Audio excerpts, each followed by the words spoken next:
Hello everyone, welcome to Goss According to CD. So guys, I am going to be playing this clip of the city of Johannesburg. This is downtown Johannesburg, and I just forgot how it looks like without all those hawkers that have built these, I don't know, whatever you want to call it, on the pavements.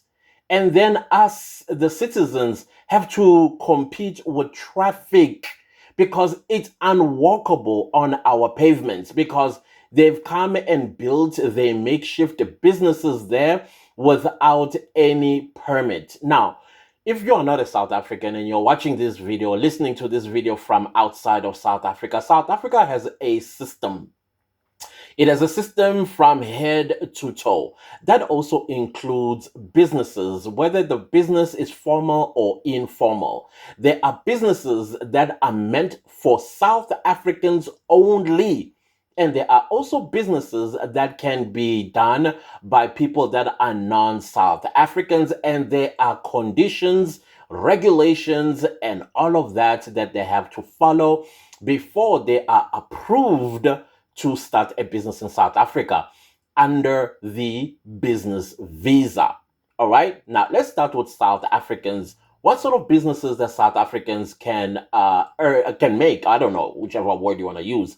Everything, anything that is a business that is going to contribute towards the economy of South Africa, because when you register a business, yes, you have to register a business with CIPRO. And then once you have registered your business with CIPRO, then you have to go to South African Revenue Service, which is SARS in abbreviation. And there you have to apply for a tax clearance. That means if you don't owe SARS any taxes, or especially in business, then you will be cleared and you will be given a certificate, a tax certificate, meaning like you are tax free. There's no thing that you owe to SARS, and then you are cleared. And then you can go your merry way to operate your business. But it doesn't end there. Just because you started a business, whether in service or production, development or manufacturing or whatever the case might be, you still have to also still make more registrations, especially if you are going to have employees, because you have to register these employees with unemployment insurance, which is UIF, unemployment insurance fund. So that means if anything should happen to your business and it's not making money anymore, maybe you need to liquidate your people that were working for you, your employees, they can earn for the next 6 months while they are looking for new jobs.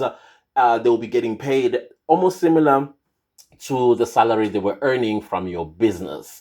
And of course, there are a whole host of other things as well that you need to make sure you put in place, including insurance. Even though insurance is not compulsory, but because you are in business, it's wise for you to have insurance, right? So, of course, you abide by the laws of the country, and you also abide by the bylaws of the country. Now, let's speak about the bylaws. The bylaws are regulated by municipalities and metros.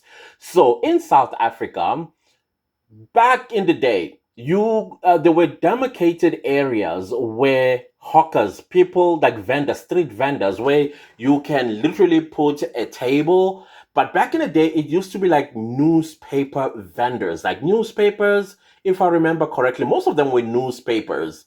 And then now and again, you will find a stand where they sell fruit and vegetables. But that individual did not just put their table there and started selling fruit and vegetables. What they had done was they went to the municipality, because remember, bylaws are enforced by the municipality or the metro. So there are rules and regulations there. You can't just set up without informing the municipality, and the municipality needs to give you permission.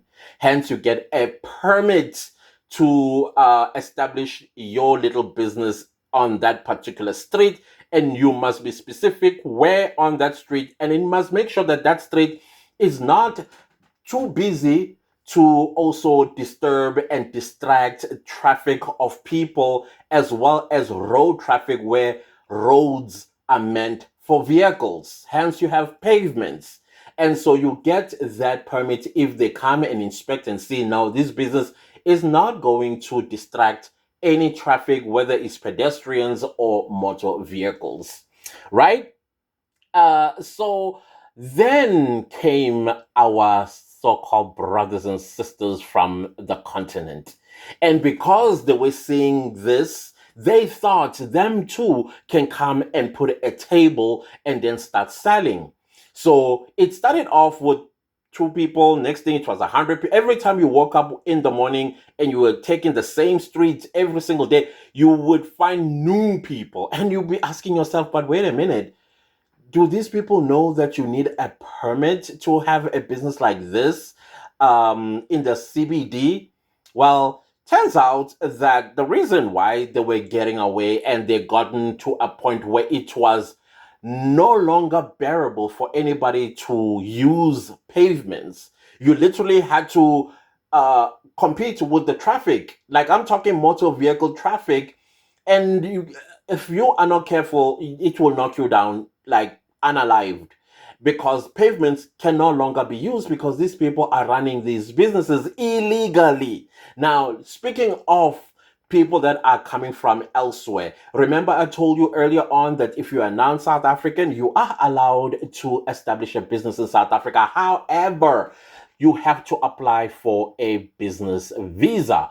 And in the business visa, it is clear that in the Immigration Act that you need to have 5 million rand, that's about $285,000 in your account to invest in South Africa with that business that you intend to open. So now you are having people that are opening these businesses without paying any attention to our immigration laws that speaks of all the conditions and regulations and requirements that you need to follow in order to establish a business here. Now, before foreign nationals came to South Africa, and I'm talking, these are illegal foreigners, by the way. These are illegal. I'm not talking about the legal ones, because the legal foreigner owns a legal business that they had followed all those regulations that I told you about. They gotten themselves a business visa, they registered their company, and then they were vetted by the South African Revenue Service, and they were also vetted elsewhere, and then they were able to prove that they have $285,000 in their account to invest in South Africa by establishing this business. And they also followed all other regulations that are required. So those are the people that you're never going to find selling any merchandise on the streets, but they will be in conditioned establishments, either a mall or office park or somewhere where it is a business district, right? So most of these people, they are illegally in South Africa, and because some of them managed to corrupt the Metro Police, because who enforces the bylaws? It is the Metro Police.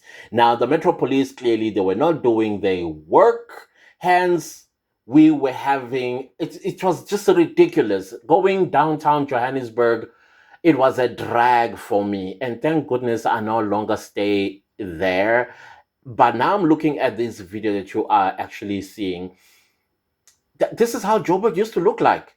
You see where all this open space, it was full of people selling all kinds of things, from clothes, food, shoes, you name it, they were there. And it was, you couldn't walk. But look at our pavements. I mean, I grew up in the city of Johannesburg, so I remember our pavements looking like this. I even forgot that they actually look like this. Now I want to take a trip and go to the city of Joburg just to enjoy this freedom that I am seeing there. Now you are having the same people that were running these illegal businesses there. They are protesting. They are saying it is their right to run businesses. They were like, no, sir, there are bylaws. That's why you were removed. Because if it was your right, you'd still be there. And including South Africans, by the way, who also came and put their tables there without following the bylaws. They also were removed. It's not just foreign nationals. South Africans, too, they are also crying. They are also complaining. They are asking questions now how they're going to feed their families. And they knew very well that you have to go to municipality and say, hey, listen, trust me, they would have been given that permit to operate there. So the only people that are allowed and they're remaining there are those that can produce those permits. Yeah, I just thought, wow, let me share. And in case you are a South African that grew up in the city of Johannesburg, or at least used to come to the city of Johannesburg, don't you remember this? That freedom, it looks amazing. So people need to learn that when you come to South Africa, this is not an anarchy country. We have systems in place. And the government is beginning to listen to South Africans. And I did tell you guys earlier that what South Africans are crying about, they will get it because the government will be forced to listen. And there are, what do you call this? There are local government elections coming up in 2026. In fact, they already started campaigning, and South Africans are like, sorry, no, if you are protecting foreign nationals that are here illegally, we're not voting for you. So now they've changed their tunes, and now they're also speaking in the same language. That includes the governing party. The governing party is the whole reason why we're in this mess to begin with. Now they are saying, go home, go home. And now some of them don't understand. Others are even claiming South Africa to be their country. They say they're going nowhere. Anyways, I just thought, let me share. This is how the city of Joburg once upon a time used to look like. And I hope this is not just for the G20 that is going to be held next month, and hence they're cleaning the streets. I hope it's going to be like this forever. Anyways, please don't leave the video without liking, sharing, commenting, and subscribing. Goodbye.